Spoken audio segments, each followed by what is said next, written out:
Everyone, welcome on my channel learning tutorial. आज के video में मैं आपको बताऊंगी कि क्वेश्चनिंग स्किल को आप कैसे प्रिपेयर करेंगे। एक बी.एड कोर्स में क्वेश्चनिंग स्किल हम कैसे बनाते हैं। जब हम माइक्रो टीचिंग करते हैं, माइक्रो टीचिंग में हमें कुछ स्किल्स प्रिपेयर करनी होती हैं, तो उसमें क्वेश्चनिंग स्किल भी एक बहुत ही इम्पॉर्टेंट स्किल होती है। तो हम वीडियो को स्टार्ट करते हैं। वीडियो को स्टार्ट करने से पहले मैं आपको थोड़ा सा ये बता दूं कि क्वेश्चनिंग स्किल होती क्या है और हम क्यों क्वेश्चनिंग स्किल को प्रिपेयर करते हैं।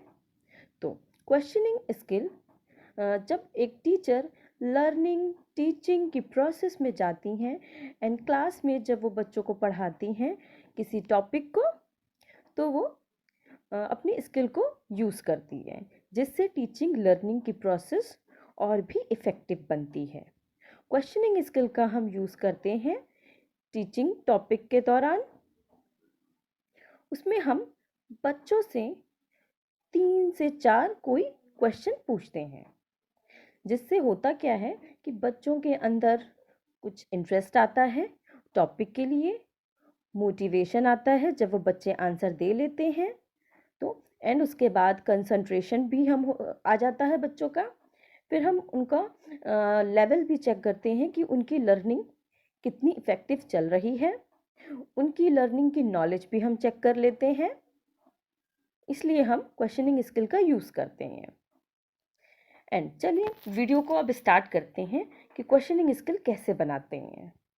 तो सबसे पहले देखिए, सबसे पहले आपको डेट कॉलम पे, जैसे भी आप क्लास में जाते हैं, जैसे ही आप एंट्रीज करते हैं साइड में लेफ्ट हैंड साइड में कॉर्नर पर डेट लिखते हैं।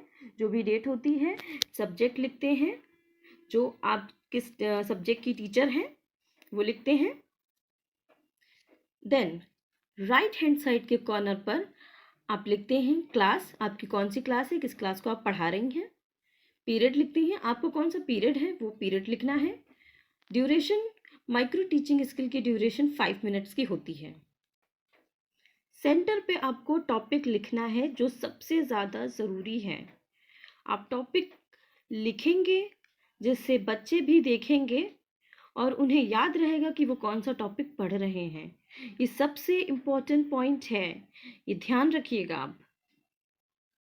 एंड मोस्ट इम्पॉर्टेंट थिंग, जब भी आप क्वेश्चनिंग स्किल को बना रहे हो या फिर कोई भी स्किल को बना रहे हो, तो उसके स्किल के कुछ कंपोनेंट्स होते हैं।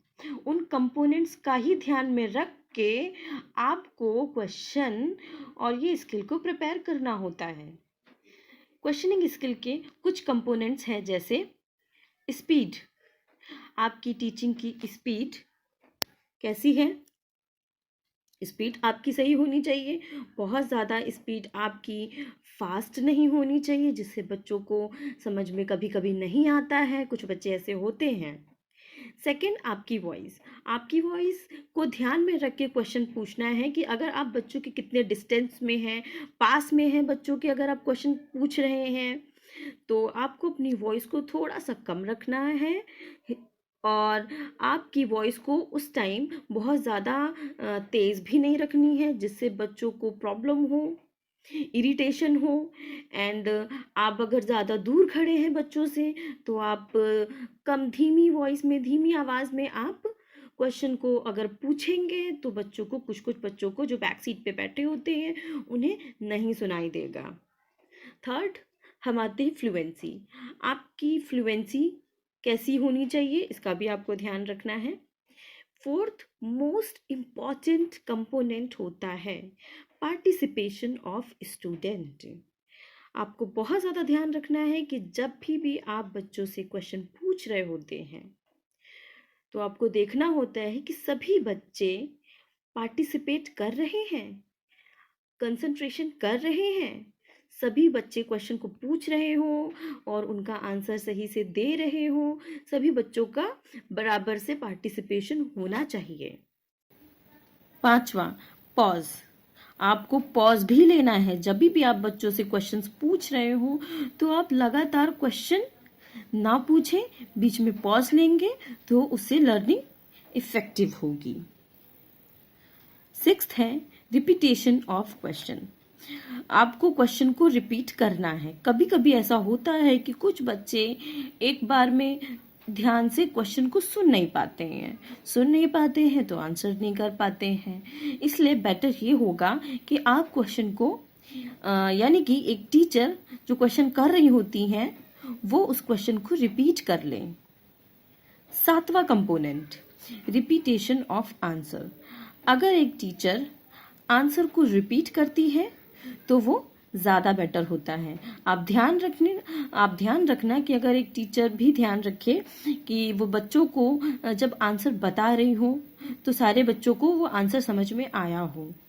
अगर उन्हें लगता है कि समझ में आया है तो नो डाउट ना रिपीट करें क्वेश्चन के आंसर को, लेकिन अगर वो रिपीट कर दें तो जो नहीं सुन पाए हैं, नहीं समझ पाए हैं, वो अच्छे से बच्चे समझ लेंगे। तो ये 7 कंपोनेंट आपको ध्यान में रखकर बनाने हैं और अपनी स्किल में यूज करना है। अब हम आते हैं अपने नेक्स्ट स्टेप में, जो कि हमें 4 कॉलम बनाने हैं। पहला कॉलम होगा वो सीरियल नंबर का, नेक्स्ट कॉलम होगा टीचिंग पॉइंट का, जहां पर आप टीचिंग पॉइंट में आपको ये लिखना है ध्यान देकर कि आप जो बच्चों से क्वेश्चन पूछ रहे हैं वो किस टीचिंग पॉइंट पर है और आप किस टीचिंग पॉइंट तक जाकर उनसे क्वेश्चन पूछते हैं। जैसे कि यहाँ पे एग्जाम्पल के तौर पे है माइक्रो ऑर्गेनिज्म का ऑब्जर्वेशन एंड माइक्रो ऑर्गेनिज्म का state to place. Next column है pupil teacher activity. Teacher student से जो क्वेश्चन पूछते हैं वो हमें इस कॉलम में लिखना है। एंड लास्ट 4th कॉर्नर है स्टूडेंट एक्टिविटी की। जो बच्चे आंसर देते हैं तो आपको वो यहाँ पर लिखने हैं। अब नेक्स्ट स्टेप में आते हैं कि आपको क्वेश्चन बनाने हैं 3 से 4। और पहला जो क्वेश्चन होगा वो आप ऐसा पूछेंगे कि जिसका बच्चे आंसर दे लें, और क्वेश्चन आप वैसे ही पूछेंगे जो आपने पिछले एक्सप्लेनेशन में जो आपने एक्सप्लेन किया हो उससे रिलेटेड आप 1-2 क्वेश्चन पूछेंगे यहाँ पर, और वो बच्चे एक्सप्लेनेशन में पढ़ चुके होंगे और फिर आप जब उनसे क्वेश्चन बना के पूछेंगे तो बच्चे उसका आंसर दे लेंगे। जैसे कि पहला जो क्वेश्चन यहाँ पर है, name of the organism that cause disease. आपने पिछले एक्सप्लेनेशन की स्किल में आप वो पढ़ा चुके हैं तो बच्चे इसका आंसर दे लेंगे। बच्चे यहाँ पर बोलेंगे कि virus, bacteria, fungi, protozoa, algae.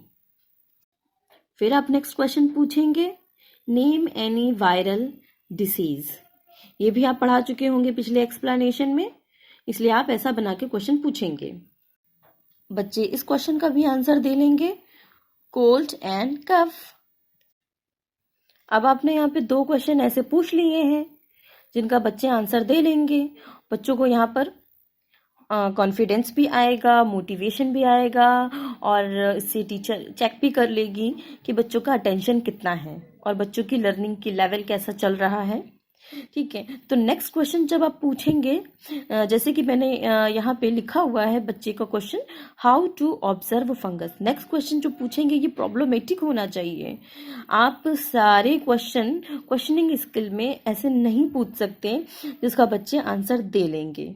अगर ऐसा करते हैं कि सारे क्वेश्चन ऐसे इजी पूछेंगे जिससे बच्चे आंसर दे लेंगे, तो कुछ बच्चे इसमें ऐसे होते हैं जो ओवर कॉन्फिडेंट हो जाते हैं और फिर उनका कंसंट्रेशन हट जाता है।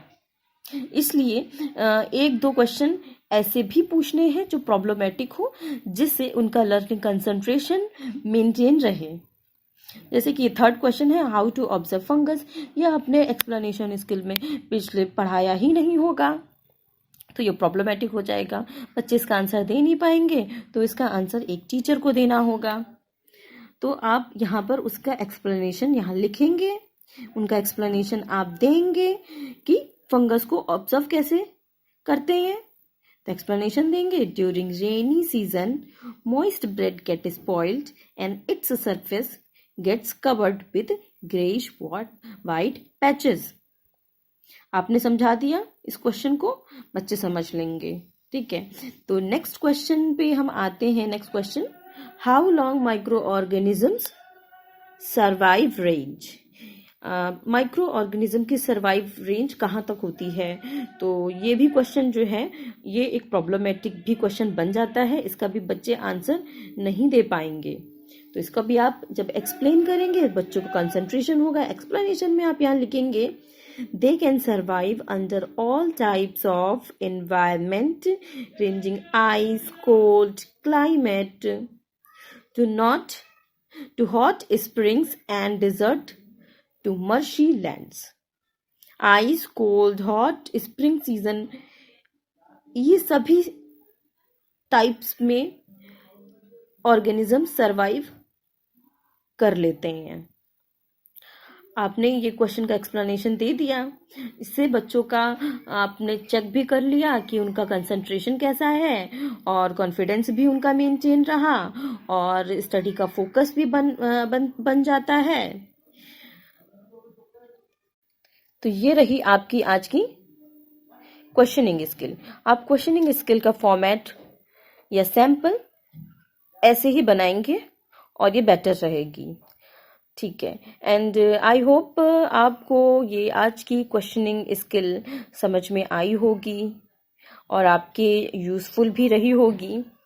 एंड अगर आपको कोई कंफ्यूजन हो रही है इस स्किल को बनाने में, तो आप इससे रिलेटेड पिछले जो स्किल्स मैंने बनाई हुई हैं आप उन्हें देख लीजिएगा, तो ये स्किल समझने में थोड़ी सी आपको और आसानी हो जाएगी। अगर आपके ये यूज़फुल हो क्वेश्चनिंग स्किल, तो ये मेरी वीडियो को, ये मेरी स्किल्स को नेक्स्ट आपके बीएड के स्टूडेंट्स हैं उनको शेयर कर दीजिएगा एंड उनको लाइक कर दीजिएगा। मेरे वीडियो को लाइक कर दीजिएगा और अपने जितने भी फ्रेंड्स हैं एंड ग्रुप्स हैं उनको शेयर कर दीजिएगा और मेरे चैनल को सब्सक्राइब कर दीजिएगा, ताकि मैं और बेल आइकन को टच भी कर दीजिएगा, जिससे भी मैं और भी ऐसे ही यूज़फुल वीडियो जब मैं लेकर आऊँगी तो उनको आप देख लेंगी। वो भी सारे वीडियोस आपके लिए बहुत ही ज़्यादा यूज़फुल होंगे। Thank you.